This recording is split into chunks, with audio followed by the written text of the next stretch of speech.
Hello बच्चों, आप लोगों का स्वागत है क्लाइमेक्स मैथमेटिक्स क्लासेस में। आज मैं आप लोगों को पढ़ाने जा रहा हूँ डिटर्मिनेंट।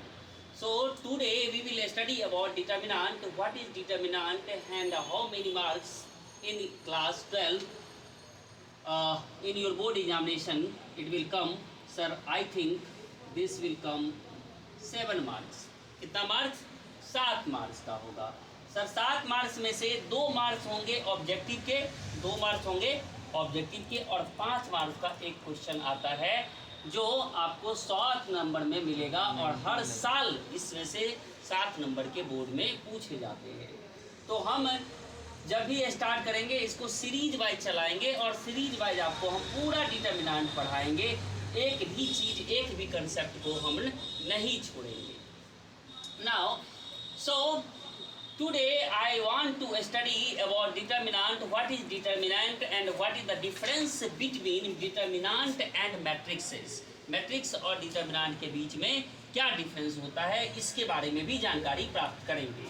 तो सबसे पहले कोई आगे पूछता है कि डिटर्मिनेंट का क्या यूज है, तो हम बोलेंगे डेटा की इनपुट के लिए इसका इस्तेमाल करते हैं। किसके लिए इस्तेमाल करते हैं?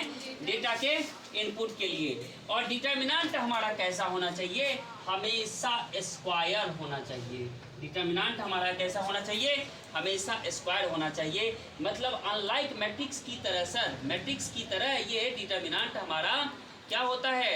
स्क्वायर होता है। लेकिन मैट्रिक्स में किसी भी ऑर्डर का बन सकता है, 2/2, 2×3, 1×3। लेकिन डिटर्मिनेंट जब भी बनेगा तो 2/2 बनेगा, 1/1 बनेगा, 3/3 बनेगा, 4/4 बनेगा।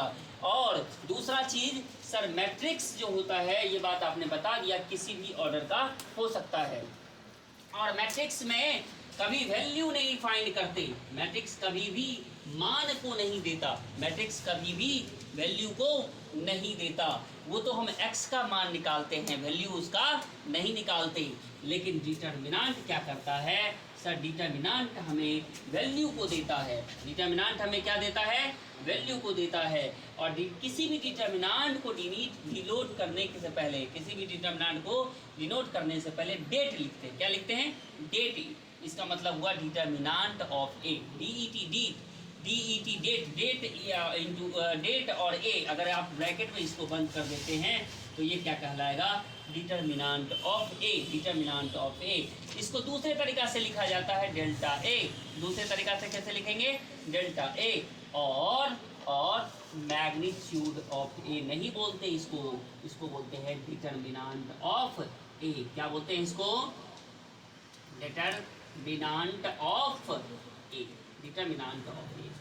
तो सर डिटर्मिनेंट के बारे में हमें थोड़ी सी जानकारी ये मिली कि डिटर्मिनेंट क्या होता है? स्क्वायर। और ये एक स्केलर वैल्यू को देगा। किसकी वैल्यू को देगा? स्केलर वैल्यू को। स्केलर वैल्यू का मतलब सर डिटर्मिनेंट का मान नेगेटिव पॉजिटिव दोनों हो सकता है। डिटर्मिनेंट का मान क्या हो सकता है?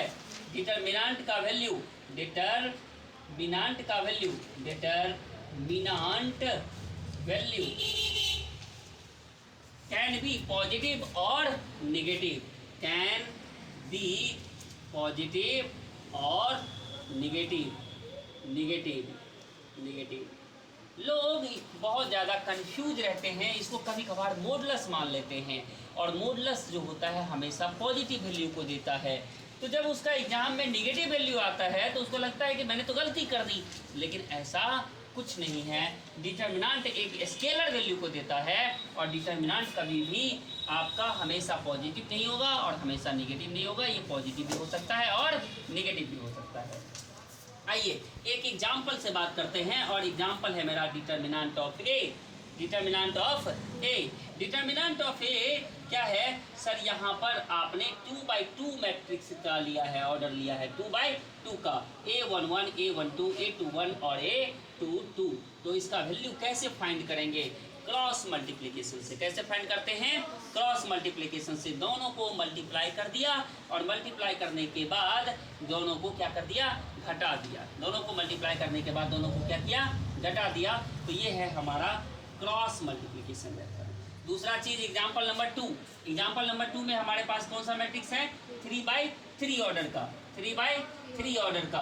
सर 3/3 ऑर्डर का मैट्रिक्स जब भी निकालते हैं तो इसके लिए हमें माइनर और कोफैक्टर की ज़रूरत पड़ती है। किसकी ज़रूरत पड़ती है? माइनर और कोफैक्टर का। तो माइनर क्या होता है, माइनर के बारे में अभी हम बात करेंगे और नेक्स्ट लेक्चर में कि माइनर क्या होता है, कोफैक्टर क्या होता है, इसकी भी बात करेंगे। अभी हम जानना चाहते हैं कि माइनर और कोफैक्टर के बीच में किस तरह का रिलेशन होता है। माइनर और कोफैक्टर के बीच में किस तरह का रिलेशन होता है। माइनर और कोफैक्टर रिलेटेड होते हैं। कोफैक्टर इक्वल टू -1 का power i plus J times MIJ। इसका मतलब ये हुआ कि कोफैक्टर, इसका मतलब ये हुआ कोफैक्टर साइन डिपेंडेंट होता है। कोफैक्टर किसके ऊपर डिपेंडेंट होता है? साइन डिपेंडेंट होता है। लेकिन को माइनर कभी भी साइन डिपेंडेंट नहीं होता है। तो बच्चे अभी तक हम लोगों ने 3 चीज़ सीखा। क्या क्या सीखा?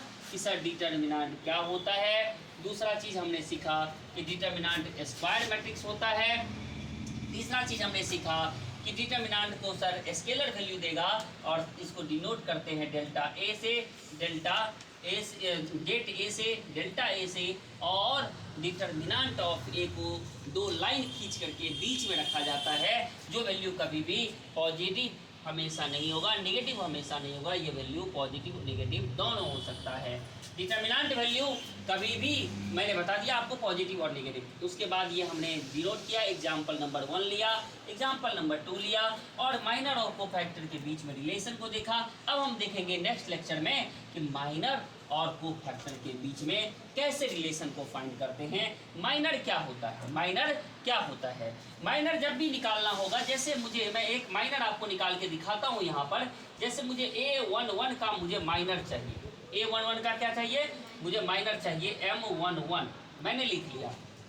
तो सर क्या करते हैं, इस वाले पार्ट को हटा देते हैं। मतलब A11 के नीचे वाला जितना पार्ट है उसको हटा दिए और A11 के लाइन में जितना पार्ट है दोनों को हटा दिया। तो हमारा A11 का माइनर क्या क्या बनेगा?